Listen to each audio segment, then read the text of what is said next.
মমতা ব্যানার্জি, আপনি বলেছিলেন না যে একটা কমিউনিটি যদি চায় তাহলে 1 সেকেন্ডে সব লণ্ডভণ্ড করে দিতে পারে? কোথায় গেল আপনার সেই কমিউনিটি? বদলের পশ্চিমবঙ্গে এখন জিহাদিদের আর কোনো জায়গা নেই। কান খুলে শুনে রাখুন। যারা মনে করছেন যে তৃণমূল কংগ্রেসের আমলে ওই মমতা ব্যানার্জি আর অভিষেক ব্যানার্জির উস্কানিতে পশ্চিমবঙ্গে অশান্তি বাঁধাবে, দাঙ্গা বাঁধাবে, তাদের কপালে কিন্তু দুঃখ আছে। পর পর যে ঘটনা ঘটতে চলেছে বা ঘটে যাচ্ছে, তাতে এখন থেকে আপনারা সাবধান হয়ে যান। এই মুসলিম সম্প্রদায়ের মানুষ যাদেরকে দিয়ে উস্কে দিয়ে তৃণমূল কংগ্রেস বছরের পর বছর তারা ভোট লুট করত, নানা অশান্তি বাঁধাতো, দাঙ্গা বাঁধাতো, সেই মুসলিম সম্প্রদায়ের ভাই বোনদের বলছি, আপনারা সমঝে যান। এই সরকার, নতুন সরকার, বিজেপি সরকার, যোগীর মডেলে এই সরকার চলছে এবং চলবে। প্রথম থেকেই মুখ্যমন্ত্রী শুভেন্দু অধিকারী একেবারে কড়া হাতে পুলিশকে তার নিজের নিয়ন্ত্রণে রেখেছে এবং সরাসরি পুলিশকে বলে দিয়েছে যে কোনো রকম রেয়াত না।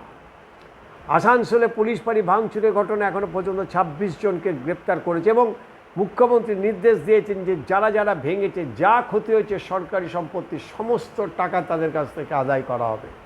এটাই তো চেয়েছিলাম আমরা। এর জন্যই তো পরিবর্তন হয়েছে, এর জন্য তো বিজেপি সরকারকে মানুষ দু হাত তুলে আশীর্বাদ করেছে, ভোট দিয়েছে। আর মানুষের সে ম্যান্ডেট পেয়েই মানুষের সরকারের কাজ করতে শুরু করেছে শুভেন্দু অধিকারী মুখ্যমন্ত্রী। রাফ অ্যান্ড টাফ মুখ্যমন্ত্রী শুভেন্দু অধিকারী প্রথম থেকে বুঝিয়ে দিয়েছেন কাউকে রেয়াত নয়।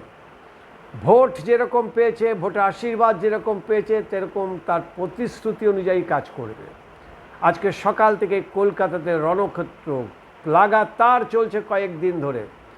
আসানসোলে পুলিশ ফাঁড়ি ভাঙচুরের ঘটনায় পুলিশ পরবর্তীকালে লাঠিচার্জ করে ঘর থেকে টেনে বের করে 26 জনকে যারা অভিযুক্ত তাদেরকে ইতিমধ্যে গ্রেপ্তার করেছে এবং তাদেরকে পুলিশ হেফাজত নিয়েছে। আজকে সকাল থেকে পার্ক সার্কাস রণক্ষেত্র 7 পয়েন্ট মনে করেছে সে আগের দিন রয়েছে। 7 পয়েন্টে সব কয়েকশো মুসলিম সম্প্রদায়ের মানুষ তারা জড়ো হয় এবং সম্পূর্ণ রাস্তাঘাট বন্ধ করে দিয়ে কলকাতাকে কার্যত অচল করে দেয়। এরপর শুরু হয় ইট বৃষ্টি। ধৈর্য ধরে পুলিশ তাদেরকে বারবার করে মাইকিং করে তাদের সাবধান করে দেয় যে তারা যেন পুলিশ এই ঢিল না ছড়ে, পাথর না ছড়ে, তারা যেন রাস্তা খালি করে দেয়। কারণ সরকারি নির্দেশ রয়েছে বেআইনি জবরদখল, ফুটপাথ ভেঙে গুড়িয়ে দেওয়া হবে, কোনো রকম জবরদখল চলবে না। কিন্তু কে শোনে কার কথা? দীর্ঘ 15 বছর এবং তার সাথে বামপন্থীদের আরও 34 বছর ধরলে প্রায় 50 বছর এই কলকাতাটা এই জিহাদিরা তাদের নিজেদের একেবারে পৈতৃক সম্পত্তি বলে ভেবে নিয়েছিল। আর তারপরে পুলিশ শুরু করে লাঠিচার্জ, ব্যাপক লাঠিচার্জ শুরু করে পুলিশ, খালি করে দেয়, নিমেষে খালি হয়ে যায় পার্ক সার্কাস 7 পয়েন্ট। ইতিমধ্যেই 20 থেকে 25 জনকে পুলিশ গ্রেপ্তার করেছে এবং তাদের বিরুদ্ধে আইনানুগ যে সমস্ত ধারা রয়েছে সেই ধারায় তাদেরকে মামলা করা হবে। এরপরে আরও বেশি বাড়তে পারে গ্রেপ্তারির সংখ্যা। হাওড়াতে গতকাল রাতে জবরদখল উচ্ছেদ করে দিয়ে একেবারে হাওড়া স্টেশনকে জবরদখল মুক্ত করা হয়েছে। এখন মানুষ নিশ্চিন্তে রাস্তা দিয়ে যাতায়াত করতে, হাজার হাজার নিত্যযাত্রী যাদেরকে রীতিমতো বেগ পেতে হতো ট্রেন ধরার জন্য, আজকে তারা দুহাত তুলে আশীর্বাদ করছে এই সরকারকে। আর সবথেকে বড় বিষয়, বেলডাঙ্গাতে যে পুলিশকে আমরা দেখেছিলাম যে তাণ্ডব চলেছিল, আজকে পার্ক সার্কাসে সেম ঘটনা ঘটাতে চেয়েছিল, আসানসোলে সেম ঘটনা ঘটাতে চেয়েছিল, কিন্তু তারা ভুলে গেছিল যে এই সরকার সেই আগের সরকার না। এই সরকারের মাথার ওপরে মুসলিম তোষণকারী সেই মমতা ব্যানার্জি, অভিষেক ব্যানার্জি নয়। এই সরকারের মাথায় রয়েছে বিজেপি এই সরকার এবং তাদের মুখ্যমন্ত্রীর নাম শুভেন্দু অধিকারী। সমঝিয়ে যান, এখনও সময় আছে, এখনও অনেক সময় রয়েছে, সবেমাত্র শুরু। সমঝে যান, বুঝে নিন, যা খুশি তাই করা পশ্চিমবঙ্গে এখন আর যাবে না।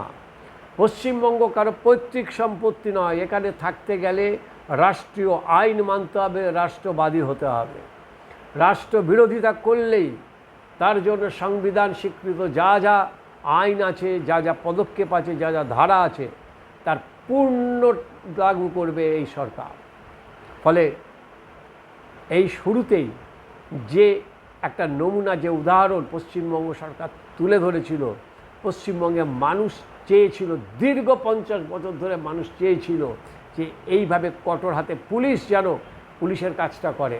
এখানে শাসকের আইন না, এখানে যেন আইনের শাসন প্রতিষ্ঠা হয়। Hats up Suvendu Adhikari, hats up BJP সরকারকে, সে আইনের শাসন প্রতিষ্ঠা করেছে এবং আমাদের আশ্বস্ত করেছে আমরা এই আগামী দিনের জন্য একটা কোথাও একটা আলো দেখতে পাচ্ছি, যে যেখানে একটা উচ্ছৃঙ্খল একটা রাজ্য তৈরি হবে না, যা খুশি তাই করতে পারি এরকম একটা মনোভাব এই রাজ্যের মানুষের মন থেকে চলে যাবে। এই রাজ্যে আইনের শাসন চলবে, আইন অনুযায়ী, সংবিধান অনুযায়ী প্রত্যেকের জন্য সমান অধিকার, প্রত্যেকের জন্য সমান আইন প্রয়োগ করবে সরকার। এই আশা রাখছি আমরা সরকারের কাছে। যেভাবে পুলিশ আজকে কড়া হাতে এই ধরনের অশান্তি এবং নোংরামো বন্ধ করেছে, ঠিক আগামী দিনে একইভাবে পুলিশ কড়া হাতে দমন করবে। সে যেই হোক, হিন্দু মুসলিম যেই হোক না কেন, আইনের শাসন এখানে চলবে। আইন যদি ভাঙে তার বিরুদ্ধে ভারতীয় সংবিধানে যা যা ধারা সেখানে লেখা রয়েছে সেই ধারা অনুযায়ী মামলা এবং পুলিশ তার পদক্ষেপ নেবে।